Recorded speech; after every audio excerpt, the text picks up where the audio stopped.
Welcome to What Comes Next Live. I'm your host, Tom McCallum. I'm passionate about leadership and all that means. And I'm always inspired by listening to the thoughts of our guests who are leaders that I meet. Today's a slightly special show because my guest scheduled for today fell ill a little bit with her two young daughters. She assures me it's a back to school bug in Scotland, in Edinburgh, but it's not actually anything that begins with the C word. The one that we care about right now. So I reached out to a group who are supporting a wonderful gentleman called Ben Brabin with the idea of Genie shares. And the first person, the leaders go first, so the first person who stepped up was my guest today, David McLean.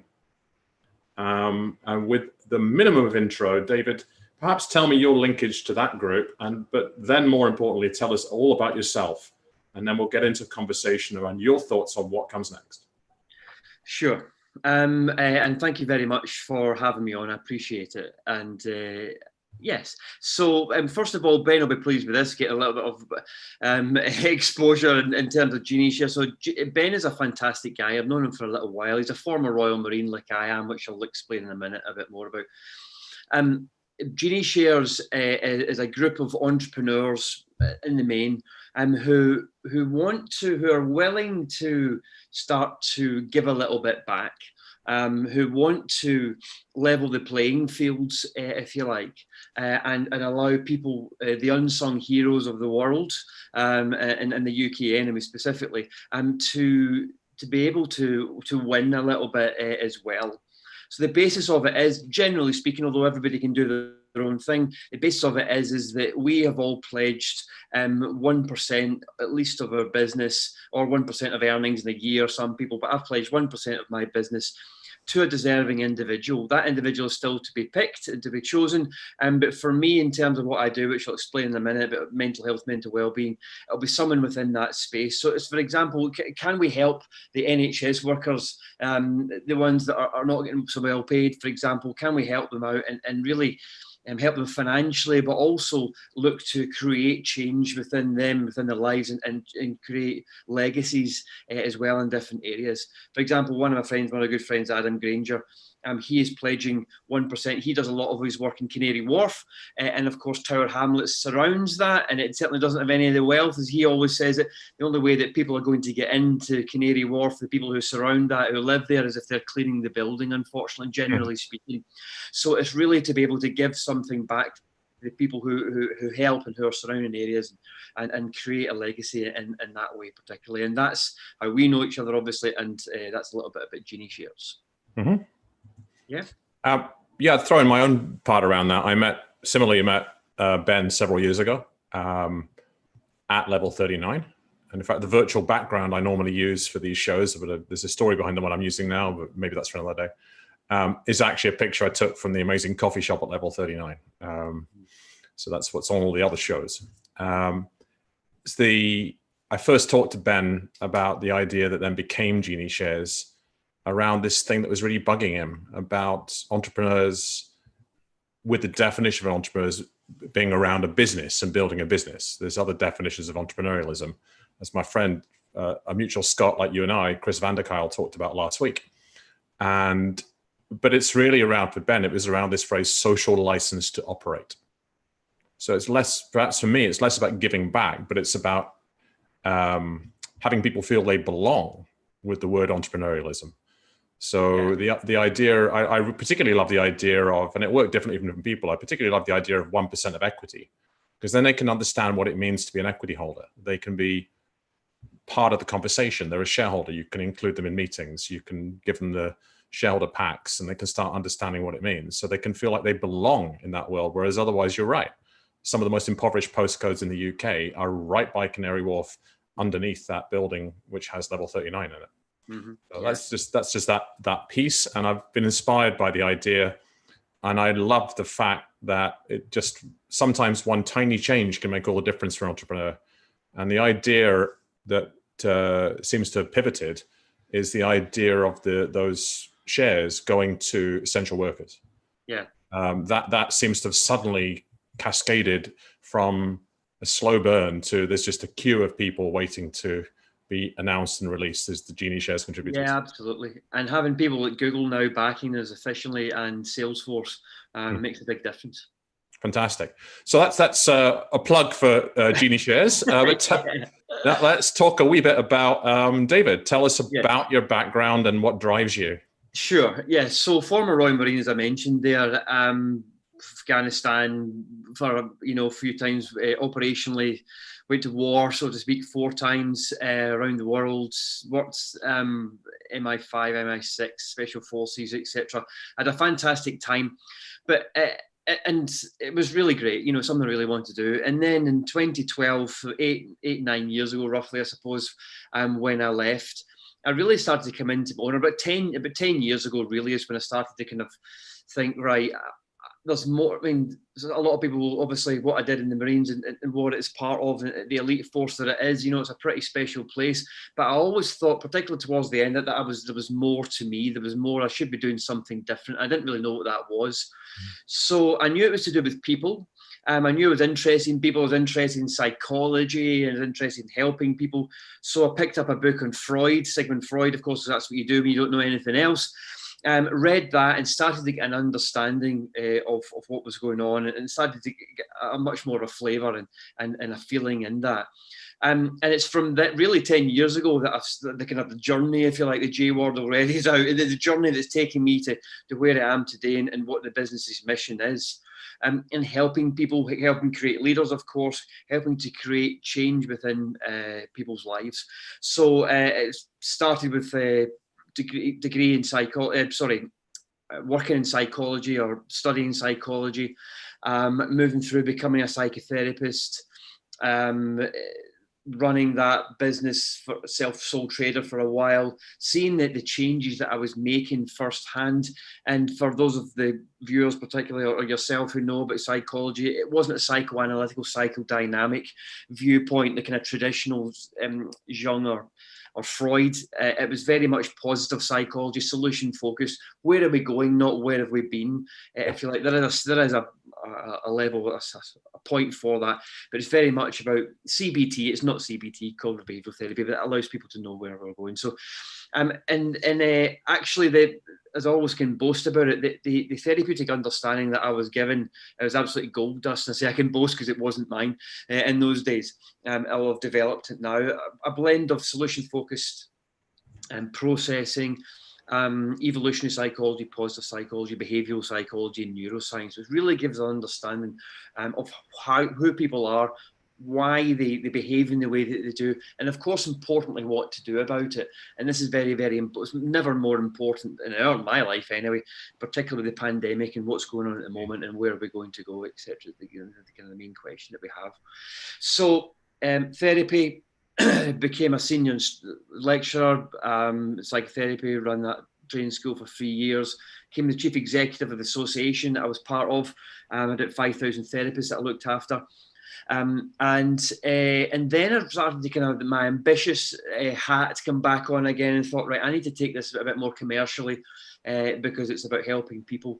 And ultimately to the point where we are today of the mission of my business, which is to facilitate lasting positive change within 100 million lives across the world.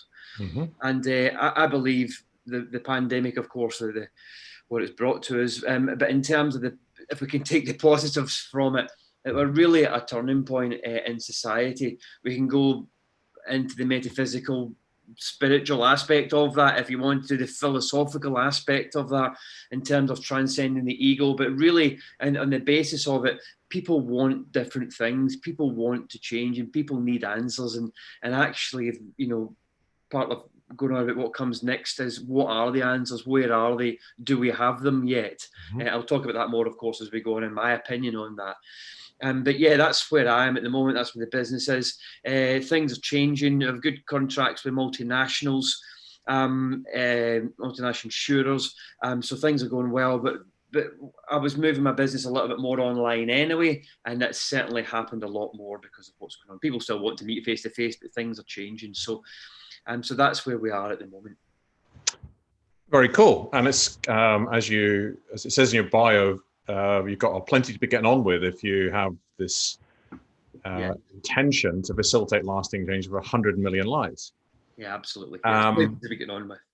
I had a really interesting conversation yesterday with a fascinating guy I met through Twitter called Julian Summerhays. And I've been, that happens on Twitter. You follow people back and forth. Mm-hmm.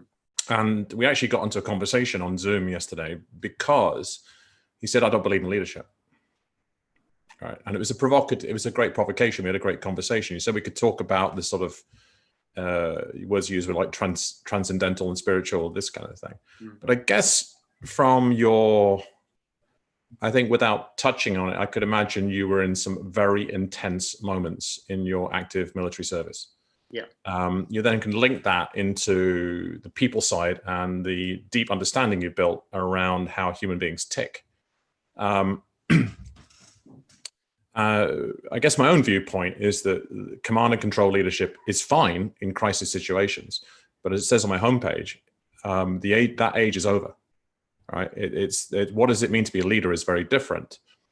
But rather than me like give my spiel, I'm interested in what you would think. So when you talk about building leaders, you mentioned earlier, and if we link the positive change into leadership, leadership can be one person self-leading and understanding themselves very Socratically.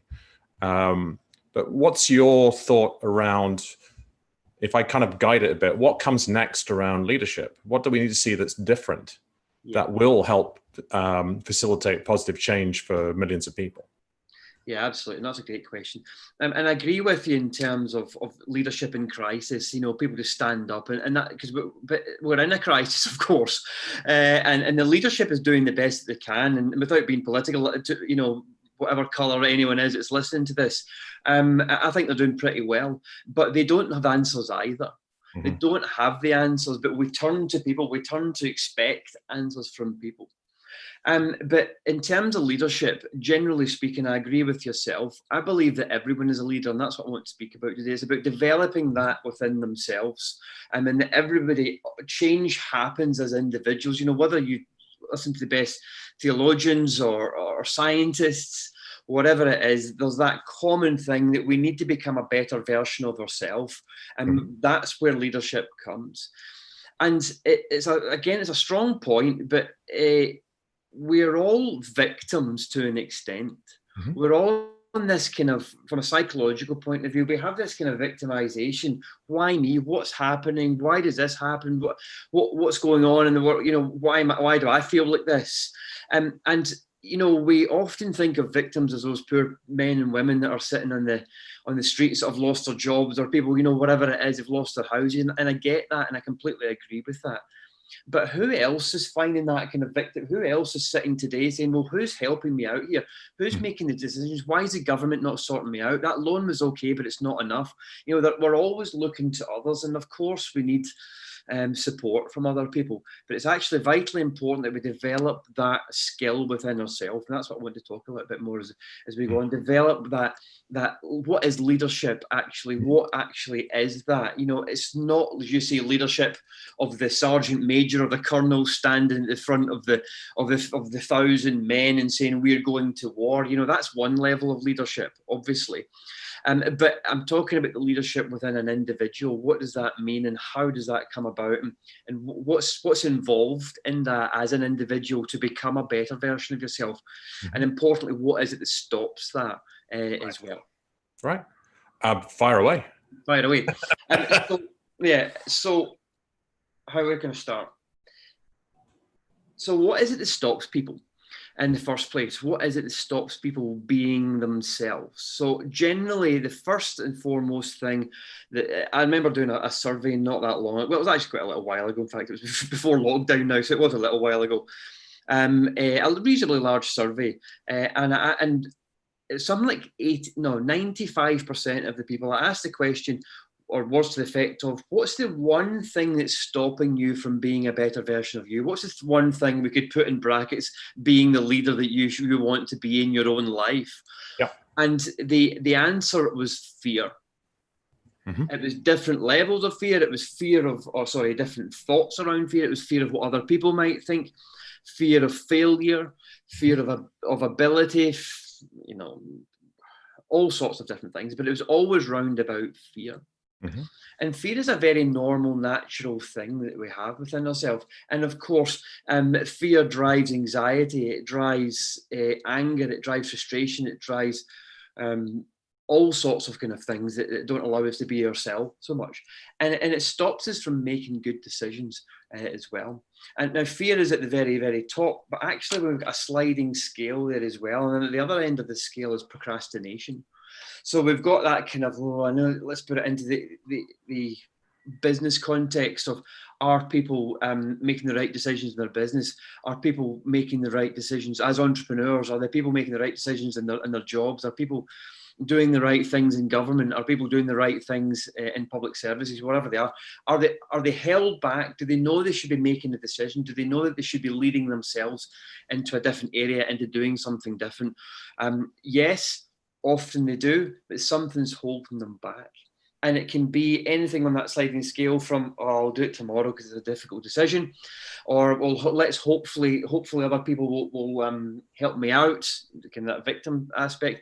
We'll wait to see what the government are doing about it, all the way up to crippling fear and stopping us making the choices that we should be making in terms of being that leader. Because what is leadership? What am I trying to say here? Taking control of your own destiny, mm-hmm. making sure that you do the things that you need to do, making sure that you take the steps necessary and you don't rely on anyone else. Now, of course, I get it that we all need that at times, and I certainly have that support. But it's about seeing that the reasons that are holding us back, and of course we'll talk about what we can do about it, the reasons that are holding us back, and it's all in the brain, it's all the scientific thing, it's all the mind, it's all the ego, actually, but just stopping us making the decision or taking the decisions that we need to take to be able to have the courage to move to that point of, well, what's going to come next? What am I going to do to make sure that something comes next? Mm-hmm. So if I what I've noticed, and since I've started the show at the beginning of the summer, is some of the guests I've brought on work in related spaces to me. And it's almost like it can easily become a fly in the wall conversation about what are people who are pretty informed about how human beings tick, whether they're coaching, psychologists, whichever.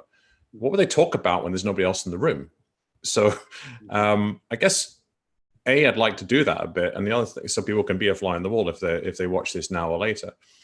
But also to challenge you a bit, because if you make the assumption that people listening, and the moment that your audience you're focusing on is one, and there's a few people be watching live and a lot more will watch later, is I know all of this, and they know all of this, right? So I could look at, I'm just going to give you a bit of a hard time with two Scots together. I can do that. Absolutely. But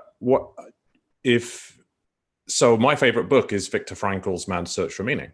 Yeah, fantastic. Okay. Yeah. And I look at a commonality between certain forms of psychotherapy and coaching as being what you refer to as being solutions focused or forward looking, rather than, just finding closure in the past, etc., which is highly clinically valuable to release things. But actually it's like, where are we now and where do we move forwards?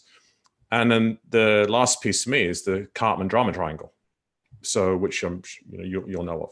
So it's that moving from, and the other one I quite like is the flip of that, the empowerment dynamic, otherwise known as TED. So you flip from being that victim and the sort of victim, persecutor, rescuer piece. So you could get very, very deep and into the core of what it means to be human here. I guess what I'm curious to hear is when you talk about everyone being a leader and that part of it, and saying, where are you now? How do you move forwards? From your experience and where you are and what you've learned, what specific things do you see that perhaps others don't see? Yeah, sure. Yeah. So I've coached hundreds of people individually and worked with companies and all sorts. So I have a good understanding. I've worked with enough people to do that. And before I start, actually, interestingly, I'd like to challenge you on the delving into the past is, inverted commas, highly clinically valuable. I would also challenge you that on that as well and say that there is benefit to it, but I wouldn't say it was necessarily highly clinical valuable. But we can talk about that in a minute if you want. We've got some time. So there's a saying that I really enjoy and that I've used for years. Change is simple. It's just not necessarily an easy thing to do. Yeah. It's not difficult. Let's just use weights because there's obesity is a problem in the UK. Virtually everybody knows how to lose weight. We just exercise, and of course there's always some people that can, and I get all that, there's hormonal issues or etc. But generally speaking, if we eat less and exercise more, then we're going to lose weight for the general proportion of society. But it doesn't happen, and everybody knows that. Mm-hmm. So it's a very, very simple thing. Mm-hmm. It's a very simple thing to be able to lead yourself when I explain this, but it's not necessarily an easy thing to do. And why is it not an easy thing to do? Well, the fear can be in there in the first place, that you can be already the heightened areas again in terms of the brain. You could be working from the lower regions of the brain, the primitive emotional part of the brain, the amygdala could be firing off, blah, blah, blah, all that good stuff. So in other words, you're not making the rational decisions that you want to make. But let's just say that you are, like most people watching this, I'm sure, are fine. They're doing well. They're a 6 or 7 out of 10, if you like, or an 8 or 9 out of 10. They're functioning well. They're doing well. They're holding down a good job, but they're still not doing what they want to do. They're still not making the changes that they want to make. And you say, why is that? So there's a few points that I often lecture on, a few points that I talk about. Right. So the evolution response, understanding what's going on in the brain, understanding that consciously we have 1 or 2 actions a second when we're aware of the conversation that we're having here. Subconsciously, unconsciously, there's about 40,000 actions happen every second. Wow. So the whole brain is working automatically, virtually. We're habitual creatures. We are habits. So whatever habits that we have, they will continue to run on. That's a good job. It does that because it means we don't need to relearn to ride our bikes, to drive our cars, to touch, type, to eat, to whatever it is that we're doing. But of course, when we're in that place, when we're not feeling so good, then things, of course, we can have problems and we can start to not be in that good space, etc. So it's vitally important that we recognize positive thinking and that we only think through, a very small amount of what we have, of what we're actively doing every day. Mm-hmm. And subconsciously, that habitual behavior that we're not aware of is going on and on and on and on and on. So whatever habits you have, even though the ones you don't want to be, if you're wanting to create change, those habits are still going on and on and on. So kind of related to that as well, another sort of issue that we have, it's very simple to change. We recognize that, but if our brain's not working the way we want to, if we've got that habitual behavior going the way that it is, then it's not going to allow us to move on. It's not going to allow us to make those changes. And we're kind of sitting here as the intellectual animals that we are with these 1 or 2 actions saying, I don't know why I'm not changing. I don't know why I'm not making the right choices. I don't know why I'm not leading myself. I don't know why I'm not doing that. And the analogy I use is, imagine you're at a football stadium, a rugby stadium or whatever, and the home fans are there, and there's 40,000 fans, and there's a couple of away fans come in. Who's going to have the loudest voice when they're singing? You know, you're never going to hear those 2 away fans, if you like. They're never going to be drowned out. You're never going to shout loud enough, if you like. And it's the same in the brain. You're never going to be able to outshout or move your subconscious brain, and it's a good job that we can't do that. So that habitual behavior is there for a reason. It's good and it's bad, or it's neither, but it can be good or bad, if you like. So it's important to recognize that to begin with. Mm-hmm. We also have an area in the brain, the hippocampus, in which we can call this a little stress bucket, if you like. Mm-hmm. And the more and more that our stress bucket fills up, then what happens is the more that the primitive emotional part of the brain will act. So our stress bucket fills up with overthinking, over-worrying, over-analysing. And of course, pandemics will throw and shove big bits into our bucket. Mm-hmm. The premise is an empty stress bucket makes us make good decisions, be able to lead ourselves to do whatever it is that we need to do. And a full bucket means that our brain is in overload and we're not making the right decisions. Right. So the more and more we're worrying about things, the more and more we're looking at things, the more our bucket will fill up, and the less chance we will have of making good decisions. Okay. If you like. So again, change is very simple. We can see it simple. We can see it consciously. It's simple, but we've got our brain that's been doing whatever the habits it's been doing, which are not the good ones that we want them to do. So it's difficult to change. We might be getting worried and anxious about that as well a little bit. So our bucket's filling up. So we're even having less chance of moving it forward, if you like, as well. So that's the bad news. What do we do about it? Yeah. So from an evolutionary point of view, we think that we always want quick fixes. We always want things done. All human nature, we kind of want it done. We want that quick fix. We want things better. But what we have to recognize is that change takes a little bit of time. It takes a little bit of time to get things moving, to get things going in the right direction. So what we need to do is we need to do what we've been doing since day one. And this is where the evolutionary psychological point comes in. Early man and early women have been doing certain things to protect themselves, cavemen, cavewomen, doing certain different things to make sure that they survive as we survived as a species.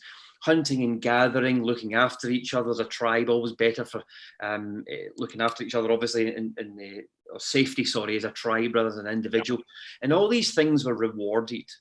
In those days, 100,000 years ago, whatever, we had no idea what these rewards were, but they felt good, so we did them again. We now know what these rewards are because we've got something called neuroscience.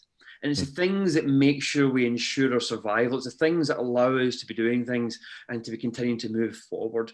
And it's various neurotransmitters that we produce within ourselves that allow us to be that person and allow us to make those decisions that we need to make. And of course, the most important one is serotonin. So when we produce a constant flow of serotonin, we become happy, we're able to cope with things, we're able to gain courage, we're able to do the things. So we know what we shouldn't be doing, we know why things are happening, but now we need to start to do these things. And I call it the 3 Ps. Positive thinking, physical activity, and positive interaction. So it's doing exactly what we've been doing since year dot in terms of survival, in terms of moving forward. Our ancestors looked after each other, and we need to do the same, hunting and gathering, and we don't need to throw spears and chase after animals anymore, thankfully, but we still need to do the same things in principle. Thinking positively, positive interaction with other people, and physical activity. That creates a change in yourself that helps that bucket to be emptied. It creates a change in the brain. It creates chemical changes, allows you to work from the higher regions of the brain, which allows you to focus on what you want to do and being that person, and ultimately allows you to make the correct decisions because you're seeing things for what they are. You're putting it into perspective. You've got the confidence as well to be able to make the decisions and do what you need to do. And also, there's always a point I like to make as well in terms of small changes or marginal gains. Again, nothing new, I'm guessing, to the listeners or to the viewers. But it's highly important that you recognise that, and you recognise these small changes, because we all want that quick fix. Yeah. We all want that, and that's what the dopamine rush is. Again, that's why we eat cream buns. Or wanting to go and get Chinese takeaways, or we want to have that glass of wine, or whatever it is, because it makes us feel better. It gives us that spike in how we're feeling. But we want to be able to make sure that we make those incremental changes in terms of serotonin production. So the small changes, etc., are very good. But if you are going to train for a marathon you've never run before, you're going to start small and you're going to expect that you're going to build it up. And it's the same in terms of changing within ourselves, becoming that leader again, and take away not that point in terms of a leader as in leading people to war, or you say leading people in a crisis. I mean, being able to be that leader, that personal leader within yourself, and being that person that you need to be. And then the final point is repetition. Repetition is boring. It's not fun. But if you want to make the changes within yourself, then you need to repeat it. You need to keep going in that direction and making those changes and pushing forward in that direction. Cool. So, I mean, just to try to capture what I picked up, you've got this spectrum between fear and procrastination, and this lovely language that change is simple, but it's not necessarily easy. So what gets in the way? And I imagine a visual where you've got simple but not easy, and in the middle is this word called fear. And this is around awareness. So a lot of the education you're doing is around helping people be aware and perhaps to release judgment and go, there's nothing wrong with them. They're just humans, right? And the 40,000 home fans drown out the 2 away fans. Yeah. So your 3 Ps were positive thinking, physical activity, and positive interactions. And a couple of those tips are around small repeatable changes, marginal gains, repetition. I'll say that again, repetition. I guess a closing question for you to get some advice from you would be, as we are this language easing out of lockdown, but we're still in a place where people's identities have been threatened. They don't know who they are anymore. And it's really fills the stress bucket for all of us, if we're really honest, to a certain degree more than before. Of course. And some will struggle more than others. But 1 or 2 specific tips that you've developed over the last 5 months that are relevant today, that you would highlight to people that they can do? Yeah. So first and foremost, give yourself a break. 100%. It sounds like an easy, again, this is the thing, this is not rocket science. Nothing I teach is rocket science. You must give yourself a break. And I work in other groups as well, and we do a live every week. And it's the shame that is around about this. There's this ridiculous level of shame. Again, I'm talking about business owners, but it can be anyone, or, failure and things like that. Even when you run a successful business and the pandemic's come on and you've done nothing about it, this awful level of personal guilt and shame, which is complete and utter nonsense. So hopefully just a slight touch on the evolutionary response and what we've talked about today, that at least gives people an understanding there. That, and I remember in my days when I was learning to become a psychotherapist, when it hit me and thought, there's no need to be fearful. There's no need to feel guilty, but this is an evolutionary response. Yeah. So really, really give yourself a break and allow yourself to be okay. So by give yourself a break, I'm going to translate the English from British English to international English. And you're while it is incredibly relevant, you're not specifically saying take some time out, take a break, but you're saying forgive yourself. Yes. Internationally, yes. Forgive yourself, exactly. Give yourself a break, eh? Yeah. And you said there was a second one. There's a second thought you had. And the second one is basically telling yourself a different story. Tell the different story. It's the premise of the solution-focused way. And of course, it's nothing new, because Socrates has been telling us that 2,500 years ago, nearly. Make the old model obsolete and focus on what you do want. Tell the story of where you're going and where you want to go. Belief is important, because if you tell that story and you don't believe it, then of course you're just going to go back to square one. So tell that realistic, inverted commas, story. Tell that story of where you want to go and how things are moving, what actually is working well in your life. And you can't do anything but become a better version, become a stronger version of yourself. Fantastic. So I'm conscious of running over time a little bit, and I will reflect to you that you believe in yourself. All right. You got a very strong sense of purpose as to where you're going. It's entrepreneurial. And something I will often talk to leaders about is how you show up. That's the self-leadership piece. So I'm very enthused and feel energized by listening to you. Where can people find you online? Yes, so I run a feel-good community online on Facebook, and the B2C work that I do is I have B2C and B2B. The B2C is a feelgood.drmgroup.co.uk. So, but DRM Group is my business. Okay. Delta Romeo Mike Group, obviously the website there, or there's Feelgood, which is the consumer-led one, if you like, which is programs and things like that on there. drmgroup.co.uk, David McLean. And I certainly feel good from talking to you. Thank you. Thank you very much for your time. Thank you.